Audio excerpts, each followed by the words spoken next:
ठीक है। और ये एक तरंग है,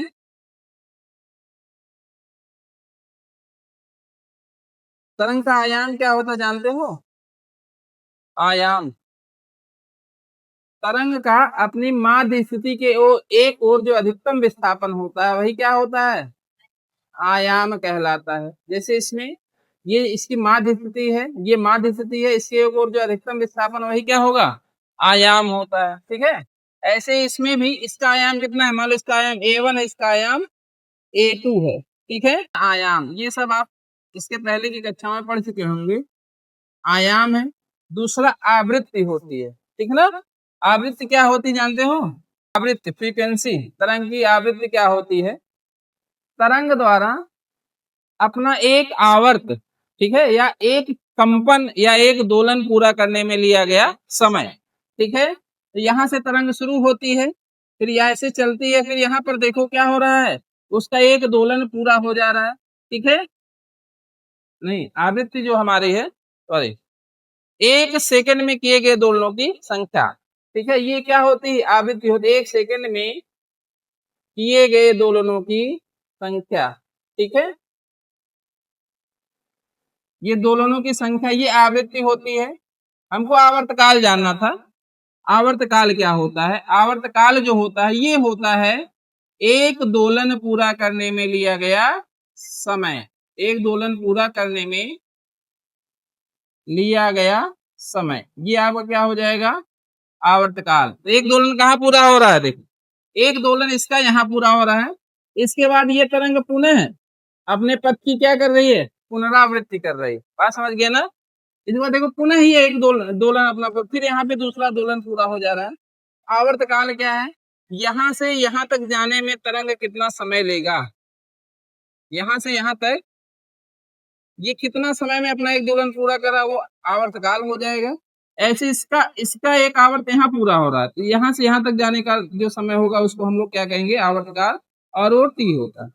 ठीक है। तो आवृत्ति भी समझिए, आयाम समझिए, आवर्तकाल समझिए। एक और चीज बहुत इंपॉर्टेंट होती है, तरंग दैर्घ्य। तरंग दैर्घ्य क्या होती है? ठीक है। तरंग दैर्घ्य क्या होती है बताओ? तरंग द्वारा एक आवर्त पूरा करने के दौरान क्षैतिज दिशा में चली गई दूरी। ठीक है। यानी अपना एक दोलन पूरा करने के दौरान क्षैतिज दिशा में वो तरंग कितना आगे बढ़ जाती है, वो क्या होती है? उसकी तरंग दैर्घ्य होती है। तो ये तरंग दैर्घ्य हो गई, यानी यहां से यहां तक की जो दूरी होगी वो क्या हो जाएगी? तरंग दैर्घ्य हो जाएगी। ये उसकी क्या हो गई? तरंग दैर्घ्य। बात समझ में आई?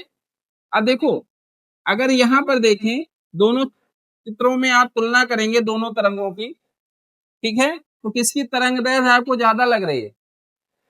तरंग दैर्घ्य किसकी ज्यादा है? हाँ, पहले वाले की तरंग दैर्घ्य ज्यादा है। यानी ये तरंग एक दोलन पूरा करने में क्षैतिज दूरी जो चल रही है उसकी वह दूरी ज्यादा है, इसकी तरंग दैर्घ्य कम है। ठीक है ना?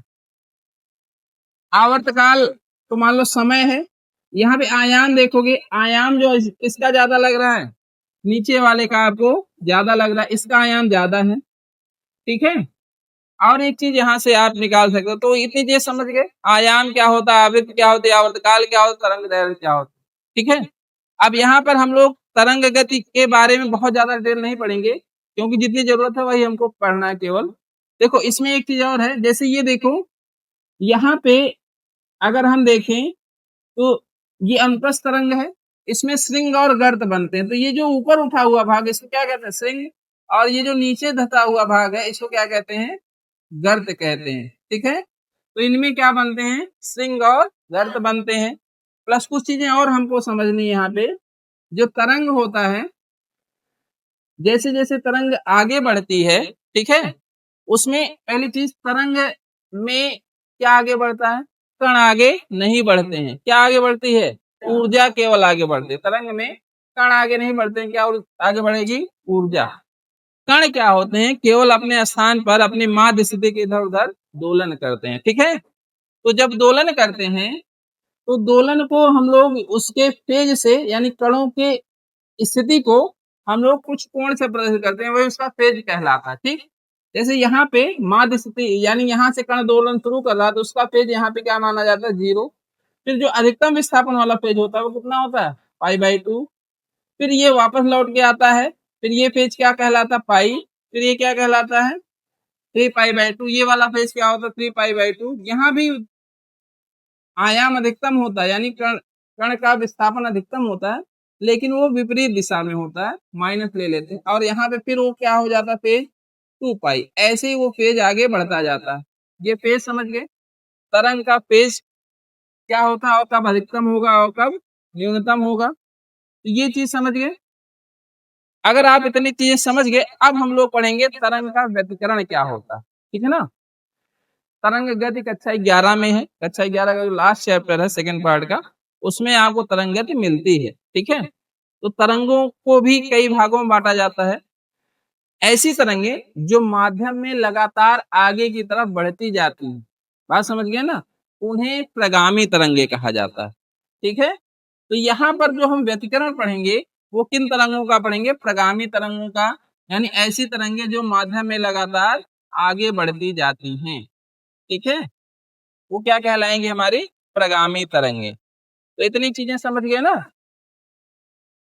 अब इसको हम मिटा दे रहे हैं क्योंकि ये केवल आपको एक कॉन्सेप्ट बनाने के लिए था, क्योंकि जब तक आप ये चीजें नहीं समझेंगे तब तक आप तरंगों का अध्यारोपण का जो सिद्धांत है वो नहीं समझ पाएंगे, ठीक है।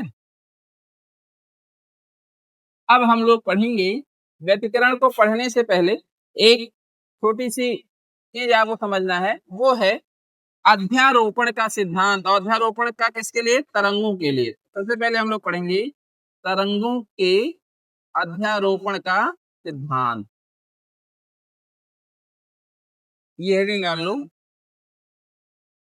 तरंगों के अध्यारोपण का सिद्धांत, ठीक है। सुपरपोजिशन ऑफ वेव्स, तरंगों के अध्यारोपण का सिद्धांत। देखो अध्यारोपण कब होता है, जब किसी माध्यम में एक साथ दो या दो से अधिक तरंगे उत्पन्न हो रही हूं या चल रही हूं। बात समझ गए। तरंग क्या करता है, तरंग देखो क्या करता है, माध्यम के कणों का, जैसे मान लो कोई माध्यम है, ये कोई माध्यम है, ठीक है, इसमें कोई तरंग चल रही है, तरंग उत्पन्न हो रही है, तो क्या करेगी, माध्यम के कणों को ऐसे अपने स्थान पे क्या करेगी, कंपन कराएगी, कभी ऊपर कभी नीचे, ऊपर नीचे ऊपर नीचे, ऐसे क्या करेगी, कंपन या दोलन कराएगी। बात समझ गए ना। तो मान लेते हैं कि कोई एक तरंग है, अभी कुछ बनाना नहीं थे, जैसे ये तरंग ऐसे चल रही है, ठीक है, अगर ये तरंग यहाँ यहाँ पे कोई कण है, ऐसे मान लेते हैं, इसको ऐसे बना लेते हैं, ठीक है, और यहाँ पे ये तरंग यहाँ पे पहुंची है और यहाँ पे कोई कण है। अब बताओ ये जो तरंग है यहाँ वाले कण को किधर ले जाएगी, नीचे ले जाएगी, ऊपर ले जाएगी। हाँ, क्योंकि ये इस स्थिति में पहुंची है, ऊर्जा इस स्थिति में पहुंची है कि यहाँ वाला कण कहाँ जाएगा, नीचे। अब मान लो, ठीक है, ये इसको कहाँ ले जाने से, नीचे ले जाना चाहेगी, तो ये कण नीचे जाएगा पहले, फिर इसके बाद ऊपर आएगा, ठीक है ना। लेकिन इसी के साथ कोई और एक तरंग रहती, मान लो माध्यम में एक ही तरंग नहीं चल रही है, एक से अधिक तरंगे चल रही हैं, ठीक है। मान लो कोई और एक तरंग यहाँ से ऐसे पहुंचती है, इधर से मान लेते हैं ऐसे, ठीक है। अब ऐसे बनाएंगे तो समझ नहीं पाओगे, मान लेते हैं ऐसे कोई और एक दूसरी तरंग है, इसी बिंदु पे हम बना रहे हैं, इसी को मान रहे हैं यहीं पर, तिरछा नहीं बना रहे हैं बस।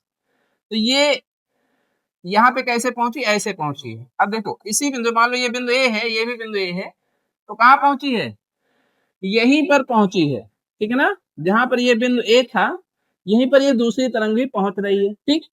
ये क्या करेगी तरंग, अब बताओ ये किस पेज में पहुंची, इस पेज में यहाँ पहुंची है। ये क्या करती है, तरंग को ऊपर ले जाना चाहती है, यानी एक ही बिंदु पर एक साथ दो तरंगे इस प्रकार पहुंच रही हैं कि एक नीचे ले आना चाहती है और एक ऊपर ले जाना चाहती है। बात समझ गए। मान लेते हैं इसका जो विस्थापन है, इसका जो विस्थापन है